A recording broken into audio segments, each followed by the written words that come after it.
और स्वागत है आपके अपने YouTube चैनल सैनिक समाचार विद विमल में। दोस्तों, आज OROP 2 के बारे में जो अभी लेटेस्ट में जानकारी है उसके बारे में आपको जो जानकारी वो डिटेल्स में देने वाला हूं। दोस्तों, OROP 2 को लेकर 2022 से लगातार सरकार की जो सुप्रीम कोर्ट की तरफ से आदेश दिया गया था और सरकार की तरफ से लगातार इसे डिले किया जा रहा था।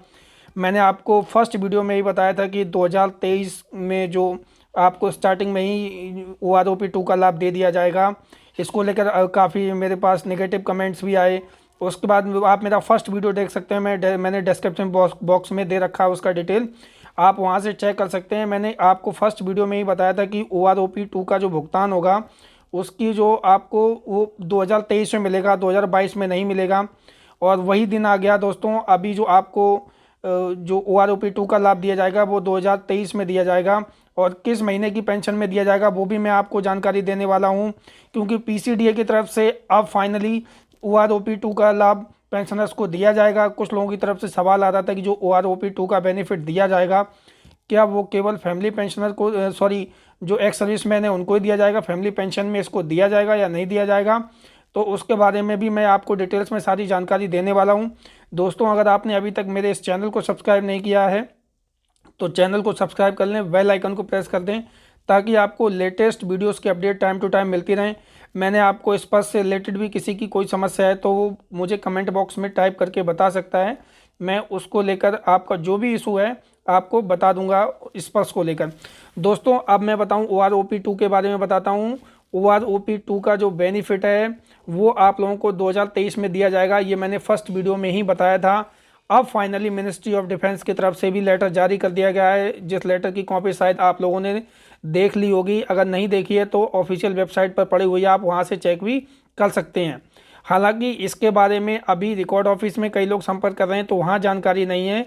PCDA की तरफ से पेमेंट भुगतान की पूरी तैयारी है, क्योंकि वहां से ही आपका पेमेंट रिलीज होना है। जो आपका एरियर का भुगतान होना है उस एरियर भुगतान के लिए आपका जो भी पैसा दिया जाना है उसका पूरा ये बना लिया है सिस्टम, और आपको जो मार्च की पेंशन है उसमें भुगतान करने की जो जानकारी मिल रही है वो आपकी मार्च की पेंशन में भुगतान कर दिया जाएगा OROP 2 का पेमेंट।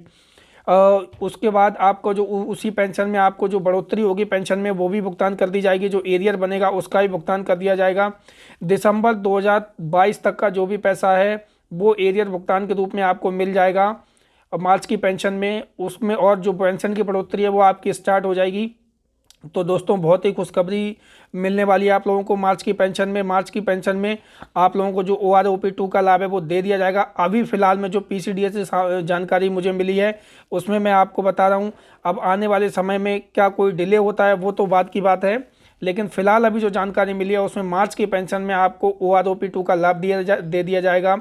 पेंशन में कितनी बढ़ोतरी हुई है, किस रैंक पे कितनी बढ़ोतरी की गई है, तो इसके बारे में मैंने आपको डिटेल्स में पहले ही बताया था और वही डाटा लिया गया। जैसे आपने YouTube के अंदर देख रहे थे कि ट्रेंड चल रहा था OROP 2 को लेके, कभी बताया जाता था कि इतनी पेंशन में बढ़ोतरी हो रही है, कभी बताया जाता था इतनी पेंशन में बढ़ोतरी हो रही है।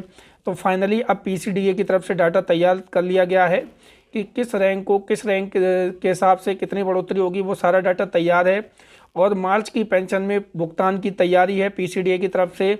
आप लोगों को जो OROP 2 का लाभ दिया जाएगा वो मार्च की पेंशन में फाइनली दे दिया जाएगा। अभी तक की जो जानकारी मुझे मिली है उसके हिसाब से आगे क्या डिले होता है वो तो बात की बातें हैं।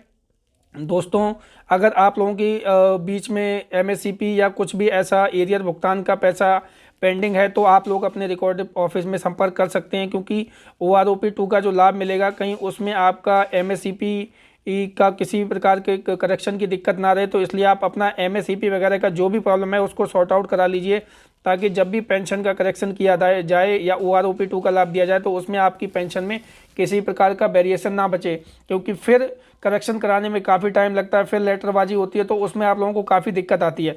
अगर आप कोई MSCP से रिलेटेड समस्या है तो आप अपने रिकॉर्ड ऑफिस में संपर्क करिए, वहाँ लेटर भेजिए, वहाँ से आप अपना करवा सकते हैं MSCP का करेक्शन। उसके बाद में जो IMB आउट गए हैं रिक्रूट, वो जानकारी लेना चाह रहे थे कि जो OROP 2 का लाभ है क्या वो उनको दिया जाएगा। तो OROP 2 का लाभ सभी को मिलेगा, चाहे वो रिक्रूट IMB आउट गए हों या फिर जो फैमिली पेंशनर से भी सवाल आ रहे थे क्या फैमिली पेंशन में OROP 2 का लाभ दिया जाएगा। तो सभी फैमिली पेंशनर्स को भी OROP 2 का लाभ दिया जाएगा।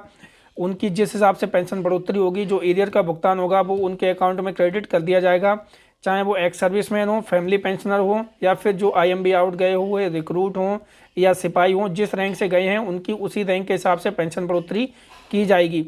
तो इसमें आप लोग ये परेशान होने वाली बात नहीं कि किसको क्या कितना बेनिफिट मिलेगा, क्या मिलेगा। वो जब आप लोगों की पेंशन आती है उसका टेबल जारी कर दिया जाएगा, और आपको अगर कोई उसके बाद भी प्रॉब्लम रहती है तो आप अपने रिकॉर्ड ऑफिस में संपर्क कर सकते हैं। दोस्तों, OROP2 को लेकर अभी जो टेबल है वो मैं आप लोगों को दिखाने वाला हूँ कि आपको उसमें किस रैंक पे कितनी बढ़ोतरी होगी, वो मैं आपको अपने नेक्स्ट वीडियो में बताऊँगा। दोस्तों, फिलहाल OROP2 से रिलेटेड यही जानकारी थी। इस पर से रिलेटेड अगर किसी की कोई समस्या है तो वो मुझे कमेंट बॉक्स में टाइप करके बता सकता है। धन्यवाद दोस्तों।